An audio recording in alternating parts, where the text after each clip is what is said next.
Pregunto si alguna vez cuando niño hubo algo, un punto de inflexión o un quiebre, que después devino en el adulto que todos conocimos. Quizá no, pero digo, ¿qué recuerdos de la niñez tendría? ¿Qué crianza? Y así como pienso de él, pienso también qué afectó la vida de Martin Luther King, de Abraham Lincoln, por mencionar figuras épicas de la Unión Americana, qué habrá delimitado, programado la vida de Mahatma Gandhi, qué habrá hecho que Nelson Mandela fuera quien es, luchando con el apartheid, luchando con tantas cosas que estaban enquistadas en el mundo, y el mundo nunca va a ser igual, nunca será tal como lo conocíamos después de Mandela. Pero ese Mandela alguna vez fue niño, y si uno investiga arqueológicamente en sus biografías, descubre que eran niños algunos que sufrieron, otros que se criaron sin padres, algunos capitalizaron el dolor, usaron el dolor para bendecir a otros. Otros salieron a la vida enojados, heridos, víctimas también, pero a herir a otros para cobrarse de alguna manera lo que suponen que la vida les debe. Lo cierto es que yo creo más que nunca que la presencia de un padre, de un tutor, de una tía, de una abuela que nos haya criado puede originar en nuestras mentes, la presencia o la ausencia, un pensamiento recurrente, un pensamiento obsesivo. Si un padre nos abandonó, si una mamá se fue de la casa, hay un momento que el niño piensa, a lo mejor yo hice algo para que esto ocurriera.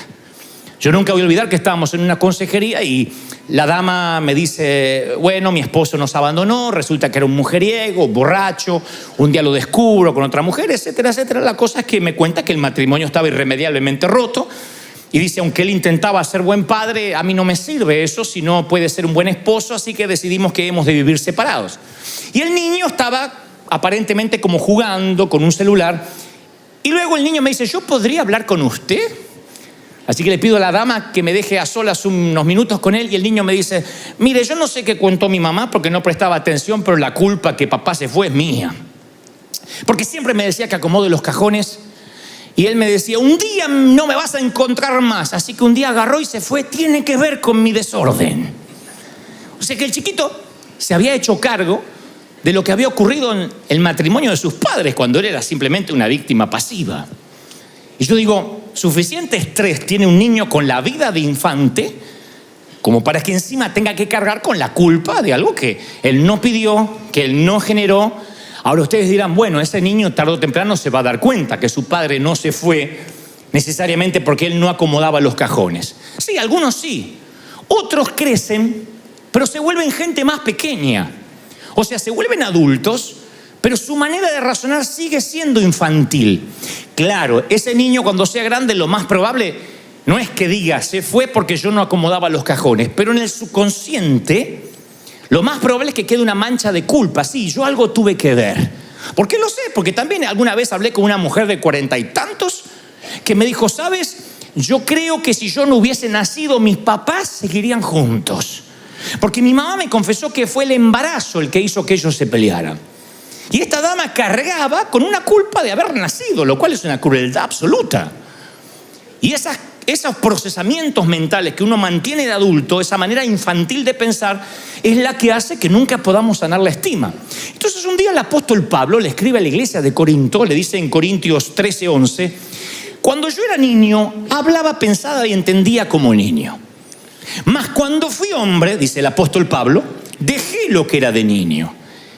Él hace especial, le pone un especial interés casi quirúrgico a las tres palabras. Él dice, yo hablaba, pensaba y entendía como niño. Lo cual está diciendo que cuando afrontó la vida de adulto, cuando hizo el crossover, cuando cruzó a la vida de adulto, dejó de hablar, de entender y de pensar como un niño. Yo hablaba cuando era chico. Mi madre me escuchaba muy atentamente cuando yo hablaba, lo cual era un lujo en nuestros tiempos. Acuérdense que yo nací en el siglo pasado. Algunos dicen, ay, los millennials. Yo no soy millennial, yo soy sesentennial de aquel tiempo. Y había algo maravilloso que hizo especial a la vieja, es que ella me prestaba atención. Y eso honraba mi opinión. Ella decía, a ver, Dantecito, contame. Y eso hacía que honrara mi opinión. Yo tenía alguien que me escuchara. Porque provenimos algunos de una generación donde los niños no podíamos hablar. No hable, que están hablando los adultos, decía la vieja. Como diciendo, tu opinión no importa. Están hablando los adultos, vaya para afuera. Entonces yo entendí que mi opinión no valía, para mi papá no valía, pero mi mamá de tanto en tanto enriquecía mi autoestima, porque me decía, vete, Antecito, contame. Y me hacía creer que mis ideas eran importantes. Como les dije, mamá tenía 6º grado de la escuela primaria, pero no por eso dejó de ser autodidacta. Entonces tenía toda una biblioteca en casa que nos puso a disposición. Y ahí estaba Charles Dickens, Mark Twain, Emilio Salgari. Y ella decía, lean todo, con voracidad, ficción, ensayos, todo, libros de química. Y era lo único que había en casa, no había iPad, no había conexión satelital. Entonces leíamos con voracidad, con desorden. Y ella decía siempre, ahora quiero que me relates un propio cuento. Contame un cuento mientras que yo lavo o plancho. Y entonces mi capacidad narrativa empezó a desarrollarse. Yo decía, había una vez un niño muy pobre que el padre no le compraba nada, pero la madre le compró una bicicleta. Yo para ver si se sentía aludida la vieja. Nunca se dio por aludida, siempre pareció era ficción. Pero mi mamá era el mejor público para contarle un chiste, por ejemplo. Entonces yo le decía, mamá, te voy a contar un chiste. Y la vieja se reía alta. Le digo, pero no te lo conté. Le digo, no, pero va a ser gracioso. De allí yo que en toda la oratoria, en la dialéctica, siempre pongo una humorada, porque siempre siento que mamá se sigue riendo. Mi mamá no importaba la narrativa. El saber que era un chiste ya se despanzurraba de la risa. Y a mí me gustaba. Entonces cuando no tenía chiste los inventaba. Y ella, aunque el chiste era pavo o chistonto, hacía que se reía. La cosa es que yo sentía que cuando hablaba mi opinión era valorada. Jesús se pasó hablando 7 días sin parar, se metió en el templo y hablaba con los maestros de la ley. Tenía unos 12 años. Y dice la Biblia que los eruditos no podían creer su respuesta en lo que él hablaba. Así que creo que eso sana la estima de un niño cuando puede hablar. Y Pablo dice, yo hablaba como niño. Pero lamentablemente muchos de nosotros no fuimos escuchados. Cuando hablábamos no importaba tanto nuestra opinión. Y eso no es lo importante en sí o lo más grave, sino que algunos han perdido la capacidad de comunicación. Entonces cuando uno se hace adulto ya no habla. Y empieza un poco a parecerse a aquel padre que tampoco hablaba. Algunos perdieron la capacidad de comunicarse. Yo digo siempre que las mujeres celebran su feminidad. La celebran porque se cambian los maquillajes, se ponen esto. Y los hombres a veces no celebramos nuestra masculinidad. Somos aburridos. Creemos que eructar y tomar cerveza nos puede hacer machos. Sin embargo, no es solo eructar. Es decir, bueno, yo tengo que crecer intelectualmente, espiritualmente. Lo cierto es que en algún momento perdemos la capacidad de comunicarnos porque nos dijeron, cállese la boca, quédese quieto, no hable. Y eso se nos va metiendo en nuestro corazón y un día perdemos la capacidad de decir lo que nos pasa. Se nos graban frases, los machos no lloran, no lloren. Entonces nos marcan la manera en que hablamos o no hablamos cuando éramos niños. Yo estoy seguro que si mamá no hubiese sido mi primer público de uno, yo estoy seguro que no estaría hablándoles a ustedes esta mañana o esta tarde. Estoy convencido, no hubiese desarrollado mi capacidad narrativa.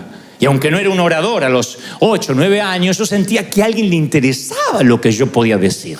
De otro modo me sentía que no tenía voz, que no podía comentarle a nadie. El apóstol Pablo sigue diciendo, no solo hablaba como niño, sino que pensaba como niño. Y esa también es una declaración poderosa, porque para lo que un niño puede ser normal, para un adulto puede resultar, si sigue pensando como un niño, algo fatal. El hombre que crece o la mujer que crece y sigue siendo un niño, lo único que cambia es el precio de sus juguetes. Pero tiene juguetes más caros. No tienen que decirme que sí, ni me hagan así con la cabeza como pasó en el primer servicio. Pero díganme, mujeres, si a veces no miran a su marido y dicen, pero este no creció.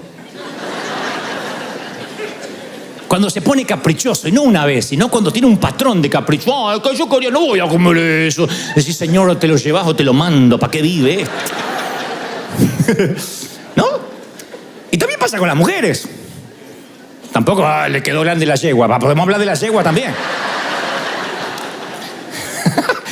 Las mujeres también, hay mujeres que, aunque se visten con tacos altos y usan rímel y maquillador y bolsos caros, siguen ocultando una niña caprichosa, donde cree que el marido o el esposo le tiene que dar, o el novio, todo lo que papá me daba. Y hay personas que son así, no crecen nunca. Piensan como niños a pesar de que tienen un cuerpo adulto. Y cuando sienten que son niños y que se merecen que le pasen las cosas, empiezan a veces las adicciones, el querer llenar ese hueco de alguna manera. El bebedor social, el que toma alcohol en demasía y se emborracha, hay que llevarlo entre 3 o 4 porque en una fiesta de gala se emborracha, es lo mismo que el pordiosero que toma tequila o cualquier bebida fuerte envuelto en una bolsa de papel. Lo que cambia es el precio del juguete, pero los dos son adictos. Los dos están necesitados, el uno como el otro. Uno paga más caro su juguete, pero al final ambos fracasan en el escape de no afrontar la vida adulta. Por eso Pablo decía, yo hablaba como niño, pensaba como niño. Y lo tercero, lo que más me llama la atención, que dice, yo comprendía como niño. Hay una versión que dice, yo juzgaba como niño. Porque el comprender es como... la comprensión es el proceso digestivo de la mente. Cuando uno... lo que al principio pensaba, ahora lo transforma en una conclusión. Uno comprende como niño. Si de adultos nuestra comprensión sigue siendo elemental e infantil, uno llega a conclusiones inmaduras. Es como esta dama que me decía, si yo no hubiese nacido, mis papás seguirían juntos. A lo mejor no. ¿Quién te metió esa idea en la cabeza? ¿Cómo con 40 años, con casi medio siglo de vida, vas a cargar con un estrés así? La comprensión infantil, navegando en la mente adulta, en un adulto lastimado, es peligroso. Porque uno va por la vida como arrastrando cargas que no nos pertenecen. Hay muchos niños que crecieron en hogares destrozados y en algún momento de su vida llegaron a la conclusión de que por su culpa pasó lo que pasó. Por su culpa fue el hogar disfuncional. Y esos conceptos infantiles los replicamos después en nuestras relaciones adultas. Yo sabía que me iba a divorciar porque mis padres también se divorciaron. Como si el patrón viajara genéticamente en la sangre. Como si los errores de los padres necesariamente tienen que repetirse en los hijos. Y esas percepciones y esas conclusiones producen una vida de inseguridad. Uno no se puede parar bien en la vida porque siente que va a repetir lo que le pasó a los padres. Otros arrastramos heridas infringidas a veces por verborragia, por palabras infringidas por otros niños. En nuestro tiempo navegabas en el bullying. ¿Alguien se acuerda de esto, sí o no? ¿Cuándo tu papá te iba a defender de un bullying? Vamos a hablar con la maestra, te cambio de colegio. Mi papá decía, algo habrá hecho. No, pero me dice, hey, defiéndase. Pelee, mi hijo, me decía mi papá. El tema es que yo era peso lástima. No podía pelear con nadie. No era que los padres iban y hacían un escándalo porque hicieron bullying a mi hijo. Navegamos en el bullying. Y ustedes saben las frases crueles de los niños. Al gordo se le dice gordo, al petizo petizo, al orejón orejón. A mí me decía muerto, cadáver, zombie. Hay días que me levantaba ojeroso y yo era este muerto de ¿cómo se llama? De la película mexicana, la última de Pixar. De Coco. Yo era la vieja de Coco. Yo estaba del otro lado. Era Coco. Decí que Coco no estaba, gracias a Dios. Dios fue afortunado conmigo, fue bueno. Porque si no me hubiesen dicho Coco. Me decían de todos los sobrenombres. Y ustedes dicen, te sobrepusiste. Pero me costó horrores. Porque uno después en la vida se para conforme esas palabras que te marcan. Claro, insisto, uno llega a la iglesia y te dicen, no, olvídese de todo, eres nueva criatura, un especial tesoro en las manos de Dios. Sí. Pero uno no deja de tener enraizado en la niñez frases, epítetos, adjetivos y esos avatares de la vida, esos infortunios que en algún momento nos redireccionaron, ni hablar de un abuso, ni hablar cuando un ser querido, cuando un pariente querido, entre comillas, te robó lo más preciado que tenías, que no era necesariamente la virginidad, sino la inocencia. A partir de allí, como dijimos hace unas semanas, quedas atascado entre dos pisos. Porque la niña a la que molestan o le invaden su sexualidad, luego se siente una vieja con otras niñas, pero a la vez una niña entre las mujeres grandes, y queda toda su vida sintiendo que algo generó. Más cuando le dicen que se calle para que ni siquiera pueda formar parte de una estadística. Y van por la vida dolidas y llevando esa mentalidad de adulto, infantil, a la vida de adulto, que es lo peor. De allí que les cuesta a mucha gente relacionarse con Dios. ¿Cómo puedes hablarle a Dios a una persona que tiene heridas infringidas? Hasta nuestra sexualidad puede cambiar o queda afectada por ciertos incidentes. No podemos desconocer esto. Pero como el tema de este mensaje no es para que nos suicidemos todos en masa, porque me están mirando diciendo, ay, ¿cuándo nos matamos? La pregunta, esa es la patología. ¿Cuál es la terapia? La terapia es cómo reconstruimos la vida. Ojalá tuviéramos una máquina del tiempo. Yo digo siempre, daría lo que sea por ver a Dante. Cuando tenía 8 años le diría, flaco, todo va a salir bien. Algunos de estos sonsos van a hacer fila para escucharte alguna vez. Yo le diría, todo va a salir bien. Vas a inspirar, vas a cambiar, vas a hablar. Yo le habría resuelto la vida al niño que fui, pero la vida no me da esa chance. No es una película de ciencia ficción donde puedo resolverle la vida. Debí haber confiado en Dios. Debí haber escuchado más. Cuando me decían, basta el día con su afán, Dios tiene pensamientos de bien y no de mal para futuro. Pero como todos, me llené de ansiedad. Y pensé que no tenía lo que hacía falta para salir adelante, para pelear la vida. Podía haber jurado que iba a quedar en la lona. Hoy podría ver a ese niño que fui y decirle, todo va a salir campeón, todo va a salir bien. Mamá va a sanar del cáncer, tu papá va a dejar el alcohol. Daría lo que sea por darle esperanza a ese flaco orejón, Coco. Pero no puedo. Entonces, ¿cómo reconstruyo ahora? ¿Cómo reconstruyes tú la vida? Dios no lo deja librado al azar y Lucas 1:17 dice, y haré volver el corazón de los padres a los hijos y de los rebeldes a la prudencia de los justos. Entonces, quiero que vean lo que humildemente creo Dios me dijo que te diga respecto a la terapia. Yo tengo hijos, como algunos aquí. Cualquiera de mis hijos lleva mi sangre y se para en mis huesos. Ese hijo es mi boleto para la próxima generación. Es mi chance, mi segunda chance y oportunidad de lograr algunas cosas. Cuando digo lograr algunas cosas no es proyectarme vicariamente en él. O sea, como yo no pude ser abogado, lo voy a hacer que él sea abogado. Porque los hijos son cartas en blanco para escribir. No son cartas en blanco para escribir que uno los hace imagen y semejanza. Los hijos son libros para decodificar. A veces uno quiere escribirlo y decir, vas a hacer así, vas a estudiar esto, vas a estudiar esto, porque yo no pude estudiar y vas a terminar la carrera. Y a veces le damos una carga que el hijo no quiere saber nada. El padre es actor y el hijo no quiere ser actor. Entonces no son cartas para escribir, sino son libros para decodificar. Pero cuando yo digo que los hijos son una segunda chance, es la oportunidad de lograr lo que no pude tener cuando yo era chico. Sanar a mi hijo, a mi hija, me termina sanando a mí. Amarlo es sanarme. Yo puedo ver a mi hijo simplemente como una extensión, como un producto de simplemente una copulación, nada más. Y tuve un hijo. Hay gente que tiene hijos y que tengan hijos no los hace hombres. Porque un par de testículos también los tienen los animales y no por eso son hombres. Tener hijos es saber que uno puede proyectar en ellos, transmitir, impartir principios, cosas que les van a dejar grabada para siempre. Es darle lo necesario para que alcance su estrella.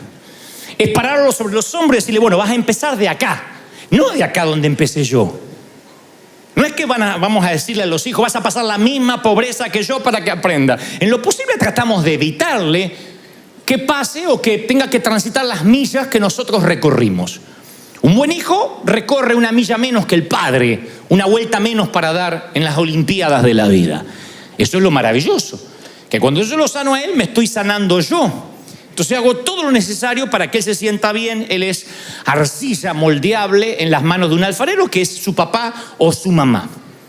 En la Biblia la paternidad divina se ve cuando Dios habla desde los cielos y dice, este es mi hijo en el cual tengo complacencia, cuando recibe el bautismo del Espíritu Santo. No hay cosa más linda para un hijo que el padre le diga, estoy orgulloso, así tu padre no tenga estudios académicos. No hay ninguna frase que supere a lo que te diga tu papá. Es la aprobación paternal que hace que el chico flaco corra más que el resto de la clase. Es la aprobación materna, bien hecho, hijo, que hace que uno soporte los ruidos extraños de la noche o se aguante los mosquitos en un campamento de verano. Bien hecho. Cuando uno actúa, uno busca entre la multitud el rostro conocido de quien nosotros amamos. Y si ese rostro falta, uno se siente mal. Mi papá nunca fue a verme. Él siempre estaba ocupado. Y yo de tanto en tanto actuaba de soldado, hacía junto a los próceres así, y decía, empanada, calentita las empanadas. Yo me sentía Shakespeare, haciendo Shakespeare. Y yo miraba siempre a ver si mi papá y mi mamá venían para que me dijeran, qué negro candombero, nadie te supera. Nunca estuvieron. Pero yo necesité esa aprobación. Yo creo que la estima hasta del Señor se sanó. No sé si estaba mal antes, pero digo, se sanó, se afianzó. Cuando el Padre dice, este es mi hijo amado. Creo que eso es lo que uno necesita como hijo. Y uno llega a ser padre y dice, a mí nunca me dijeron nada. No te voy a decir que digas amén, pero muchos no nos dijeron nada. Nos robaron nuestros héroes. A muchos nos robaron nuestros padres. O el alcohol, o que se murió, o que se divorciaron. Pero las necesidades de los hijos no cambian. Es doloroso admirar a quien no está. Muchos de ustedes crecieron haciendo deporte con las gradas vacías, sabiendo que no te iban a ver. Otros colorearon sus obras de arte con crayolas, sabiendo que no ibas a poder pegarlo en la nevera ni regalárselo a nadie porque no le iban a dar importancia. Y uno insiste por un tiempo hasta que un día te cansas de danzar solo la melodía de la niñez. Y entonces tiras las crayolas a un costado, pinchas la pelota y algunos compran un arma o se llenan de aparatos tecnológicos, de tablets, de cosas que los conectan con gente que está fuera del hogar. Pero el vacío lo vamos a llenar de alguna forma. Buscamos llenar ese vacío. Porque la imagen de un padre para un niño es el testimonio viviente de lo que puede traer el tiempo. Sí o sí. La imagen de un padre es el testimonio de a dónde nosotros vamos, o de una mamá. El papá es la primera definición de masculinidad que uno tiene. Mamá es la primera definición de feminidad. Y la ausencia de ambos o de uno hace que busquemos llenar el vacío de alguna forma. Y si la iglesia no lo llena, lo llenará la pornografía. Y si la pornografía no lo hace, lo llenará las drogas y los carteles o lo que sea. Ustedes dirán, ¿tan así? Sí, porque uno tiene la necesidad de buscar aprobación. Hay muchas estrellas de Hollywood que necesitan creer que un Oscar sobre la chimenea les va a cambiar la vida. Y un día colocan el Oscar sobre la chimenea, llegan a lo más alto que puede llegar cualquier ciudadano, que es la meca de Hollywood, y no sé qué hay en la cima que los asusta tanto, pero terminan quitándose la vida en una bañera de lujo. Y nos preguntamos, ¿no será que estos niños siguen necesitando lo mismo que nosotros? Nada más que la vida adulta ni los juguetes caros hacen que puedan reemplazar esa ausencia, ese dolor. A mi humilde criterio, yo creo que la ausencia de un padre, la orfandad, se soporta más cuando el papá está bajo tierra. El peor sentimiento de orfandad es cuando tu papá duerme en el otro cuarto y te sientes solo. Cuando no sientes hogar, cuando te sientes un corazón sin techo, eso es lo más duro. Jesús, deben recordar la historia, que llega presuntamente tarde a ver a un amigo que está muy enfermo llamado Lázaro. Llega 4 días tarde según sus hermanas Marta y María, y le dicen, si hubieses estado aquí, nuestro hermano no habría muerto. Y Jesús lloró. Es uno de los pocos episodios que dicen que Jesús lloró. Y entonces dijeron los judíos, miren cómo le amaba al amigo. Aún así, no obstante, Jesús hizo quitar la piedra y entonces le dijo, Lázaro, ven fuera. Y resucitó al amigo. Entonces, mi idea de un héroe, mi humilde idea de un héroe, es alguien tan tierno, lo suficientemente tierno como para llorar en el funeral de un amigo, pero lo suficientemente fuerte para resucitar lo que está muerto. Fue tierno para respetar la debilidad y el dolor de las hermanas de Lázaro, Marta y María, sus amigas en común. Pero después asumió la responsabilidad y dijo, bueno, a resucitar lo que está muerto, no a quedarnos a llorar. No sepultó el trauma y dice, Jesús lloró y a partir de ahí se murió triste. No, dijo, bueno, ya lloré, ahora voy a resucitar a mi amigo. Esto en todos los órdenes de la vida es igual, no se puede llorar todo el tiempo.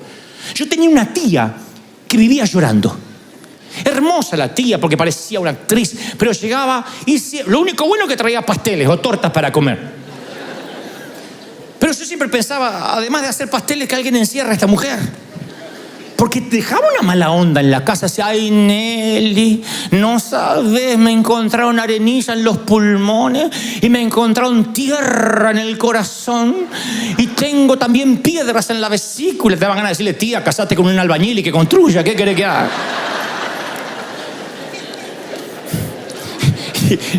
Sí, y hablaba de enfermedad. Ay, no sabe la Mabel, qué mal que está, que de mejorar. Tiene cirrosis esa mujer, seguro que tiene cáncer. Tiene cáncer. Ella le disfrutaba, era una morbosidad hablar de enfermedad. El secreto era hacerse los análisis. Porque no decía análisis, decía análisis. Me hice el análisis. ¿Y te encontraron algo? ¡De todo! Ese era un trofeo que tenían que traerse. La peor decepción para la tía era hacerse los análisis y que estaba todo bien. ¿Qué te dijo? Estaba todo bien, pero no le creí. No le creí. Me dijo que era benigno el tumor. Es maligno, yo sé que es maligno. Disfrutaba. Y hay gente que disfruta la autoconmiseración, el tenerse lástima. Y yo creo que hay un tiempo para llorar, porque en las 28 temporadas de Salomón dice tiempo de reír, tiempo de llorar, tiempo de plantar, tiempo de cosechar. Pero uno se puede quedar todo el tiempo llorando. Jesús lloró por su amigo, lo cual muestra de que él tenía su costado anímico que le dolía, pero después ordenó que levanten a su amigo, que corran, enjugó las lágrimas y asumió la responsabilidad. Dijo, no puedo quedarme llorando. Entonces, si uno quiere resucitar una relación, uno tiene que primero dejar de llorar. Y tiene que hacer que esa relación se restaure. Si tienes que meterte en el sepulcro de las drogas para rescatar a tu hijo, tienes una sola chance para hacer eso. Si tienes en un momento que levantar en la cuneta de la calle a tu padre ebrio, tienes una segunda chance de hacerlo. Y tú dices, sí, pero mi padre no estuvo como el mío, no estuvo allí, fue abandónico. Y sí, es doloroso acercarte a la mirada fría, a veces impersonal, de una mirada indiferente de un padre que a lo mejor nunca sentiste que nunca te quiso. Pero es una sensación de sanarse uno mismo. Uno da porque le gusta dar, ni siquiera porque el otro se lo merece. Yo amo porque me gusta amar. Entonces no importa qué pasó en la vida que te separó del ser querido, cuando uno termina de llorar, se tiene que comenzar a levantar. Como hablamos las semanas pasadas, uno tiene que abandonar la cama del hospital para alguien que está más grave. No puede quedarse en la cama, se necesitan camas. Hay gente que pasa peores cosas que las que estás pasando. Uno tiene que decir, bueno, voy a resucitar. La tragedia de María era pensar que era demasiado tarde, porque a veces la situación apesta. De hecho, que le dijeron, Jesús, mi hermano hiede, hace 4 días que está envuelto ahí. Hiede. Está pútrido. Y sí, cuando estás resucitando algo no va a tener buen olor. Uno a veces tiene que amar por encima de la peste. Miren, escuchen esto. Si tienes aliento, si vives, quiero que aprendas esto por tu salud mental, emocional y espiritual. Nos vamos a decepcionar. La gente decepciona. ¿Por qué? Porque nosotros decepcionamos. No se puede vivir diciendo yo amo al que no me decepciona. ¿Quién puede tener un amigo que diga a mí nunca me decepcionó? Te va a tocar que a las 3 de la mañana quieres hablar y el amigo te dice no puedo hablar, estoy con mi mujer. Te va a tocar que necesitas que tu amiga viaje y te dice no puedo, ahora no tengo dinero. ¿Qué sé yo? Desde eso a decepciones más profundas. No hay gente que busca iglesia donde busca un pastor que no me decepcione. Ya te digo, está fregado conmigo porque yo te voy a decepcionar. Hay cosas que no te van a gustar. En vez de buscar amigos, pastores, iglesias que no nos decepcionen, tenemos que convertirnos en personas que no decepcionamos. Tú dices, voy a la iglesia esa y nadie me saludó. Hay gente que no viene porque es una iglesia muy grande y nadie te saluda. Y bueno, necesitamos un saludador. Párate como el Papa Francisco, así, ¡ey! Saluda. Capaz que cambia la atmósfera. Uno tiene que decir, voy a aportar, en vez de quejarse, que no nos conozcan por todo aquello a lo que nos oponemos, sino por lo que proponemos. Porque el pecado de omisión, de omitir, es peor que el de comisión, el de cometer. Cuando uno omite dar, cuando uno omite amar, no, es que a mí me van a herir. Y sí, amar duele. Si uno quiere resucitar una relación muerta, va a doler. Vale la pena la resurrección. No podemos permitir que las heridas superen nuestra decepción, porque vamos a morir solos, amargados, intransigentes, inflexibles. Uno tiene que decir, bueno, ¿quién tiene padres perfectos? Si alguien tiene un papá perfecto, vení que te oro por el Alzheimer porque no te acordás. ¿Quién dice mi papá, un prócer, mi mamá? ¿Qué papá es perfecto? ¿Quién tuvo? No fueron perfectos porque tú no eres perfecto como padre. ¿quién tiene hijos perfectos? Hay un momento que tener 5 dedos en cada mano no es perfección, es ser normal. Después los hijos van creciendo, uno los cría como puede y no hay hijos perfectos. Miren, cuando mi madre partió a la eternidad, yo aprendí que los muertos no hablan, no pueden escuchar. Recuerdo que tenía 1.000.000 de interrogantes sin resolver en mi corazón y lloré. A pesar de que ya tenía muchos años de vida, lloré por las preguntas que quería hacerle. Lloré por los bisnietos que ella nunca iba a poder ver. Lloré por mi padre, que sabía que no se iba a volver a casar. No por una decisión de mi padre, porque si no, nadie aguanta a mi padre como mi mamá. Y a pesar de los defectos de mi madre, yo lloré por sus intentos de proveer, de amarme, de protegerme, porque fue la primera persona que me escuchó. Y yo recuerdo que ella me aplicaba la ley fría. Ella era Miss Freezer. Y cuando yo no pude terminar en la escuela secundaria, mamá dijo, ¿sabes lo que me duele? Me duele esto, desgraciado. El desgraciado es que me había caído de la gracia de ella. Me duele que nunca vas a colgar un diploma en la pared. Y vas a tener que romperte los dedos como tu padre para trabajar. Y 3 días sin hablarme, porque la vieja era así, era Putin. Fría. Putin, así, no te hablaba más. Entonces, 3 días sin hablarme la vieja. Y yo dije, algún día voy a colgar un diploma, pero claro, no había cursos de internet, no se había inventado el internet. Y la vida, la providencia divina hizo que me dieran llaves de la ciudad, reconocimientos, doctorados, gente siempre inconsciente que anda dando esas cosas. Entonces cuando las empecé a colgar en la pared y me hice toda una oficina, dije, la voy a traer a la vieja y le voy a mostrar a la oficina y decir, métete ahí y lee los cartelitos, ahora vengo. Toma, para que aprenda, para que me diga, ¿y ese? ¿Qué tal, nene? Te dicen, pero grande, ¿querías eso? Sí, porque de alguna forma yo quería decirle, mirá, Dios, la vida me permitió tener lo que no me pudo dar académicamente una escuela, un colegio, ¿no? Pero me di cuenta que cuando quise hacer eso, mi mamá ya empezó a ver empecé a ver que su senilidad avanzaba, que devariaba, que preguntaba cosas venidas de la nada, que el Alzheimer empezó a cobrarse su víctima y su cerebro ya no era el mismo. Y una mujer que leyó tanto y hacía crucigramas y parecía tener respuesta de todo, ya no escuchaba, ya no podía hablar. Así que un día recuerdo que supe que se fue, aunque estaba en la otra punta del mundo, aunque estaba en Argentina. Era una hora silenciosa y quieta de la madrugada, de marea baja. Y yo supe que ella se estaba yendo porque sentí como que se acercó a la cama y me dijo, Dantecito, como cuando me llamaba para ir al colegio, pero esta vez era para despedirse. Así que le dije que entre nosotros no había cuentas pendientes, que le agradecía que ella fue la primera que me escuchó, que de alguna forma le agradecía que eso me paró ante un gentío en mi vida adulta. Y una vez que no teníamos cuentas pendientes entre los dos, la dejé ir, le deseé buen viaje. Y ya a la media mañana, cuando alguien por las redes sociales me daba el pésame, yo supe antes, 2-3 horas antes, que ella se había ido, había partido a la eternidad. Mi mamá peleó todo lo que pudo y cuando la pelea era desigual, entera, se fue. Decidió no pelear más.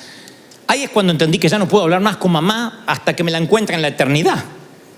El gran ausente es mi padre, o lo fue, quien sigue vivo. Por eso digo que el peor sentimiento de orfandad no es cuando dices yo lo vi partir, porque ya está, mal o bien, se fue, como la brisa que tocó tu cara esta mañana, se fue. El tema es cuando está vivo. Yo siempre fui envidioso, y no voy a decir santamente envidioso. De esos equipos de padre e hijo, de esos padres que se revuelcan en la alfombra con sus hijos, le hacen cosquillas en la panza porque no lo tenía. Hubiese dado cualquier cosa porque mi padre jugara conmigo. Y cuando yo veo un padre mal o bien sexagenario, septuagenario, que tiene sus orejas grandotas, porque vieron que cuando nos vamos envejeciendo las orejas nos crecen como los cocker. Uno escucha menos, pero la oreja se va agrandando. Y otras partes que no te voy a contar, pero que también se van agrandando, no sé para qué. Y a mí me dan ganas de decirle, no importa, eres bendecido, que lo tienes. Porque el verdadero ausente no es el que murió, sino que no importa cuán deteriorada pueda estar la relación con tu padre o con tu hijo, yo creo que si uno encuentra la manera de resucitar eso, uno también deja de llorar, uno se sana a sí mismo. Yo por lo menos tengo recuerdos con mi padre, pero hay algunos que jugaron toda la vida en los campos de fútbol de la vida y nunca vieron entre las gradas el rostro que les gustaría. Yo he estado ante un gentío en un estadio, te confieso, yo una vez le dije a mi papá, papá, esto va a sonar muy argentino, muy petulante, pero te lo voy a contar cómo pasó. Porque era la manera que mi papá entendiera, aunque ustedes lo tomen como falta de humildad. Le dije, papá, voy a hacer un evento, un show en River Plate, en el Monumental, el estadio más grande de Buenos Aires. ¿Y es lejos? Es como media hora de acá, pero te llevo. Ah, muy lejos, hay que estar parado. Papá, River lo llenaron los Rolling Stones. ¿Y U2? ¿Quién? Peor todavía. Billy Graham. Y yo voy a estar ahí. La gente va a llenar el estadio para escucharme hablar. ¿Y no van a sacar fotos? Sí. Tráeme una foto, me dice el viejo.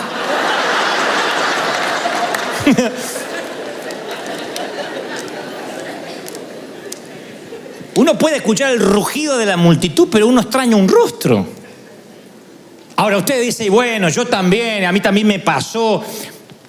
Un día dice David, el rey David le dice a Jonathan, mañana es nueva luna y serás echado de menos porque tu asiento estará vacío. 1 Samuel 20:18. Entonces yo pienso que si uno puede llenar el asiento vacío de la vida, tiene que hacerlo. Aunque tengas que desintoxicar a tu papá para que te escuche un rato. Daría lo que sea por 5 minutos con la vieja, pero no con Alzheimer. Porque los últimos años me decía, ¿fuiste a la escuela? Mamá, ya no vi más. Abrigate. ¿Fuiste a la escuela? Se ve que cuando yo no le colgué el diploma, dijo, a este lo meto en la escuela y lo dejo encerrado ahí.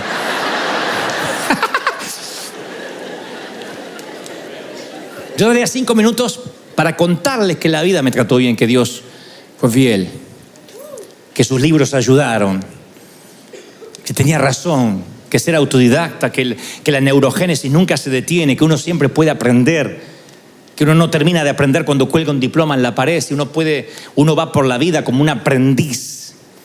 Uno puede sumar inteligencia, sumar intelecto. Yo quisiera decirles tantas cosas, supongo que esas pláticas las tendré que tener en el cielo, pero no daría cualquier cosa por charlar eso aquí. Pero a veces siento que no puedo y mi papá tampoco porque está internado y porque cuando voy, él quiere hablarme del otro hermano que no me visita y tu hermano no me visita. Hace poco fui, tu hermano no me visita y los nietos, papá, estoy acá, yo sí estoy. Pero tu hermano es un desgraciado, no sé quién lo habrá parido y ustedes lo parieron. Y le digo, pero acá estoy. Ay, tu cuñada, lo que es papá. Porque yo sabía que si lo sanaba, me estaba sanando yo. Entonces, si tu padre está vivo, encuéntralo. Y si tu padre ha muerto, sé padre para tus hijos. Siempre se puede enmendar. Sé madre para tus hijos. Dales lo que te hizo falta. Dales lo que te hizo falta. A veces uno se va mirando al espejo y se va convirtiendo en ese hombre que no quiere ser o en esa mujer que no quiere ser. Hay mujeres que dicen, ay, cada vez me parezco más a mi madre. Y sufren. Pero no solo porque heredaste la sentadera, sino porque te vas pareciendo en el carácter. Y a veces yo me encuentro repitiendo frases de mi papá que me hielan la sangre.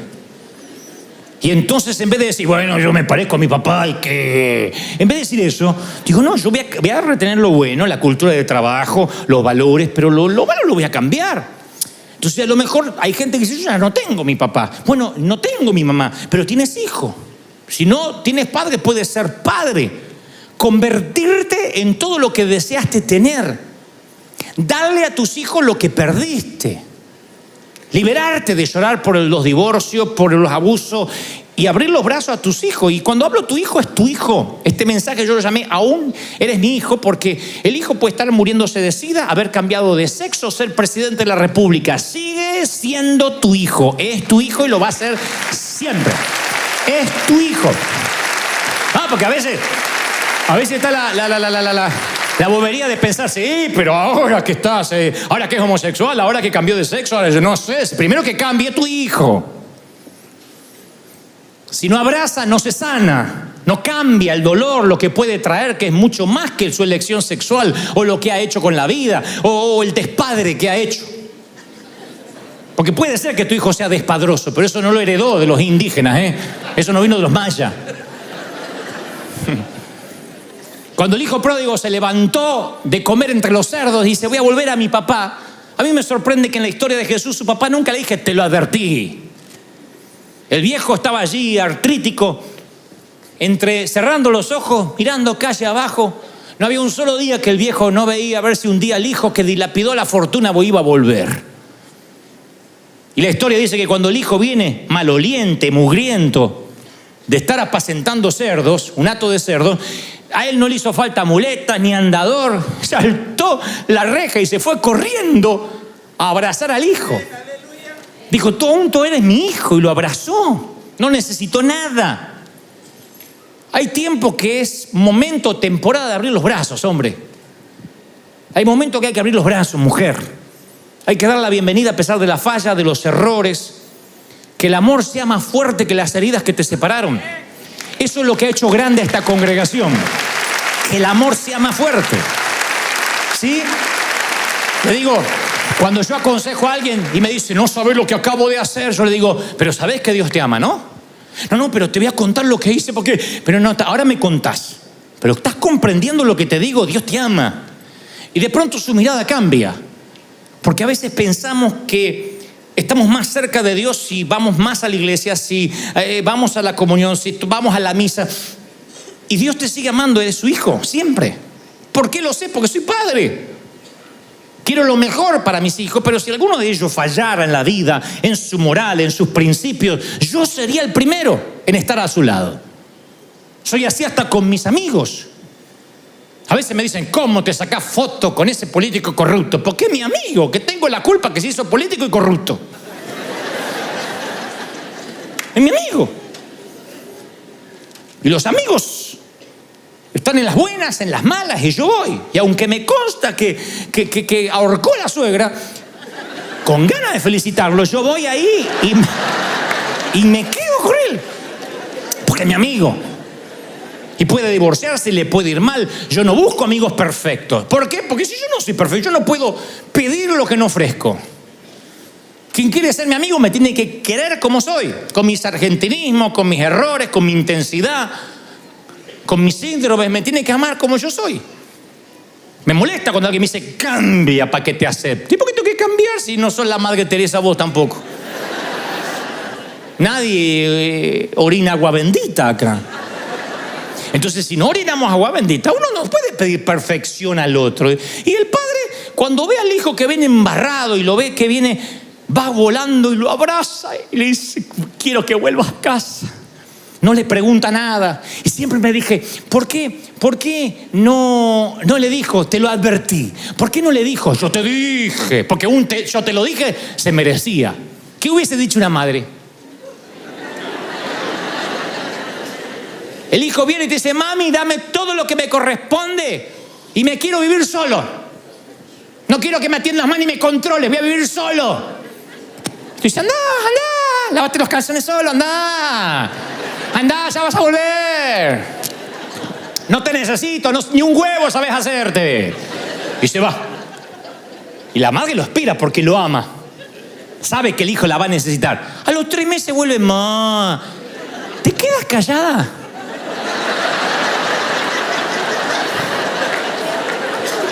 Ay, las Teresas Calcuta. Ay, no, yo la amo. ¿Te quedas callada? No. Mira, ahora que te bañaste, quiero que hablemos. Te lo dije, es como un placer que le sale de acá. Hasta que no lo vomite, ella no va a estar bien. No estoy dejando exento a los varones, pero digo, las mujeres, yo porque tuve mamá, son así. Te lo dije. Porque aparte son profetas, te vas a caer, te vas a caer, te vas a caer, te vas a romper la cabeza y cómo me voy a reír. ¡Paf!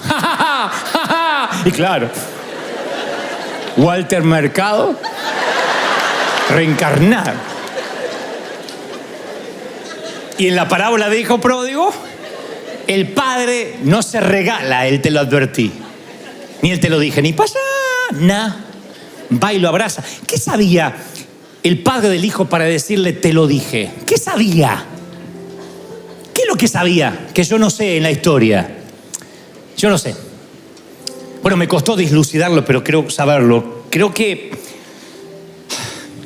a pesar del cabello mugriento y del olor putrefacto del muchacho, se le colgó del cuello porque él sabía que cuando tocara a su hijo, se estaba tocando a sí mismo. Ese viejo no tendría seguramente un padre vivo. Y estoy seguro que le quería dar al hijo lo que él no tuvo. Y estoy seguro que él habrá recordado los propios errores que él cometió cuando joven y su padre capaz que no le perdonó y nunca lo recibió. Y en lugar de que ese patrón genético viajara en la familia y él le hiciera a su hijo lo que le hicieron a él, un día decidió revertir la maldición y lo abrazó. Y el hijo dice, papá, huelo mal. Aún eres mi hijo. No sabe lo que me mandé. Aún eres mi hijo. ¡Ey! ¡Fiesta!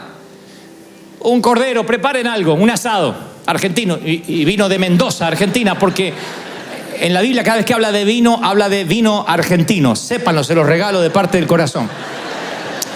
Y preparen porque mi hijo ha vuelto. Se había perdido, pero sigue siendo mi hijo.